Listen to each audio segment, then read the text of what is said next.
YouTube, what is going on? It is Byron D. Allen, and man, it has been a while since I made content for YouTube. And so I'm going to jump straight into this. In this video, I'm going to be talking about where I've been, and also I'm going to get into some must-haves and some must-dos for your t-shirt business. If you're going to get into this t-shirt business, you're going to need to do it right.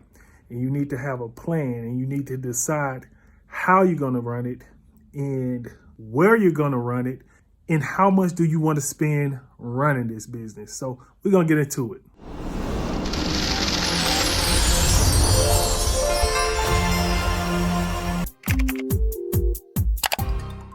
All right, so the first thing I'm going to talk about is where have I been and why I haven't been making content. My last YouTube video I made was, I don't know how long ago that was. And my last TikTok video I made was in March of this year, which is 2021. So I think it was March 6th. So basically what happened was I was spending a lot of time on creating content, and doing content as a content creator, that's not my main source of income. My actual main source of income is selling t-shirts. And so I run multiple stores. And so I'm not a content creator that makes a lot of money off of content creating. If any, I don't really make a lot off of content creation. My main source of income is t-shirts. And so I was going hard creating content for a while. And so 2020 kind of got me, I'll say it got me a little spoiled, because when the lockdowns first happened and the first round of stimulus checks hit, business just absolutely exploded. Like, I've never done that many sales like that in a short period of time like I did when the stimulus checks hits. It was more than Christmas sales. And so I believe my top month, I did almost $20,000 in sales in a month, and I got very laxed. And so time was just going by, and I wasn't creating any new designs. You know, I was just going with the flow of the stimulus money, and I should have been creating designs like I always do. And so 2020 ended, and then we hit 2021. And so I'm looking at the sales, and I'm looking at my data. I'm comparing my data to last year and the year before, and my sales is not it hasn't increased, it's decreasing, because at this time the stimulus money is, dwindling down. And I'm like, whoa, I have some things I have to work on. And so that's when it hit me that I couldn't keep creating this content, because I was creating content for TikTok mainly, but then I would edit the content and create other little pieces of content, and I was putting it on like Instagram and Facebook and stuff like that. And then it just hit me that I couldn't continue doing this content creation and going full time with this t-shirt business, constantly making designs. And so it hit me that I just couldn't keep doing this stuff by myself.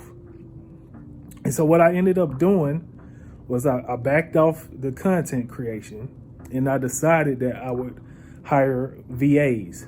Now, at the same time, I kept running my Zoom calls, because I run Zoom calls for my course members, and because I promised that I would run it for an entire year. So we ran Zoom calls for all of 2021, and man, we've learned so much together. It's great. But back to the story. And so I started preparing to hire some VAs. And so I said I was going to hire 2, but I ended up hiring 3 VAs. And so I got them on board. I had to train them up. And in working with VAs, especially if you're working with multiple VAs, and you're training them, that can be very time intensive. So basically what I was doing, I was building out a system. I had to learn Slack, I had to learn Asana and all of these programs to where we can work together as a team. And so we ended up gelling together and doing very well. And so when I first hired them, I hired them around, I think, the beginning of June. And we worked together all the way up until just about a few weeks ago. And so right now, I still have my manager. So I made one of my VAs my manager. Then 2 other VAs are gone. Now, one of them, she had family issues. And then my other VA, we kind of like wasn't on the same page. So I still have my manager though. So in that short time span from June all the way up until I would say the beginning of December, end of November, we got like over 2,000 designs done. So that's one of the best decisions I've ever made, was hiring help. And if I could go back in time, that's what I would do, is hire VAs to help me out. So that's where I was. I was working on my business for the first time rather than working in it, so that it can run, certain aspects of it can run without me. And so now my business is currently at a point to where a large part of the research and a large part of the design creation is done by my VA. So now I can jump into content creation and really, really get into content creation without having to worry about my t-shirt business suffering. And so that brings me back to you in your t-shirt business and the things that you need to run it successfully. So we'll go over a couple of things. So if you plan on running your t-shirt business from home to where you're making the shirts, the number one thing you're definitely gonna need is a heat press. So this is the heat press that I use. This is the Max Press by Stalls. I bought this machine here in 2013 or 2014, sometime back then. I bought it used off of eBay for $650. I think brand new, these go for about, I think $1,400. But yeah, this is the 16 by 20 Max Press by Stalls. Now, when you're starting off, you don't have to start off with that machine. You can start off with one that's cheaper. They got other ones that's cheaper and that's pretty good. I got the Stalls because this is like one of the top name brands when it comes to heat presses, and it was a good decision. Out of all of the years I had it, it was 2 times I had to work on it, and Stalls had the parts. So when you get something from, let's say, Amazon, right, and it's not name brand, you might run into issues to where you can't get parts if it go down, so keep that in mind. And so the next thing you're gonna need a way to produce your designs. And so my 2 main ways that I produce my designs is through the Cricut machine and also through what you see back here, heat transfers. And let me show you the Cricut machine. So here is the Cricut machine. And so the way this thing works, let me grab this. So you need some vinyl. All right, so you take your vinyl, you cut out however much vinyl you need for your design. And so this is my cutter, I use this cutter. And then once you cut out how much vinyl you need, you place it on this mat. And then once you got your vinyl on the mat, you place it in here. The Cricut takes the mat back and starts to cut your design. Once it's done, it comes out. You go through a process called weeding.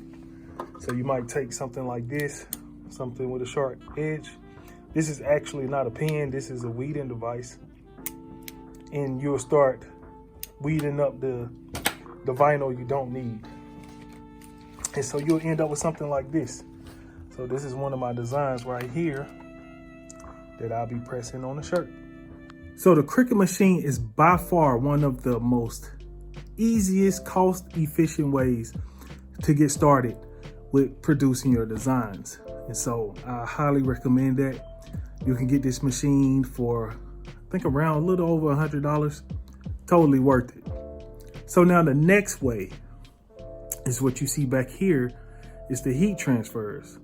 Now, when I use the heat transfers, I use them for my most popular designs, because for heat transfers, I order those from a company, and the company name is FM Expressions. So they got a deal to where you can get like 75 sheets of one design for 15 cents each. Very, very affordable. And so once I get a winning design that's selling pretty consistent and the customers like it a lot, I go ahead and order heat transfer. So that way I don't have to spend time on the Cricut machine cutting out the design, because that's one of the drawbacks about using the Cricut, is that it can be time intensive when you got a lot of orders and you got to make a lot of cuts. So that's why when I get something that's selling good, I order the heat transfer. So when the orders come in, all I got to do is just grab it and go make my press, and I'm done. And so while I'm at it, let me show you what a heat transfer design looks like. And so basically this is what it looks like right here. You can see the ink on the sheet, the heat transfer. And so all I would do is put this on top of the shirt, press it for about 8 seconds at about 340 degrees. Press it for like 8 seconds, and boom, the shirt is made. Now this ink that they use, this is the same type of ink that you would get if you walk into a store and purchase a shirt, to where it feels like the design inside is inside of the shirt. This is the same type of ink. The only difference is they put the ink onto the shirt and send it to you, and then you are pressing it through the heat press, rather than it being the ink being put directly onto the shirt. That's the only difference. So very good quality, very durable, and it lasts a long time. So when it comes to making designs at the house, those are my two ways that I do it. There are more ways that you can do it, and I'll get into that a little bit later, but I don't do those ways, but I will teach you about it. And also when it comes to outsourcing, like using Printful and Printify, I'm going to get into that as well in some later videos and do some tutorials. And so I'm back and I'm excited. And so if you are interested in my course or working with me, check my links in the description. I got a link to my courses, as well as some other tools that I use. For example, like where I get some of my designs and some of the tools that I use. Very good, very good. I trained my VAs on it, and we have made some wonderful designs. And so if you're looking for more of this type of content, I'm looking to make more of it.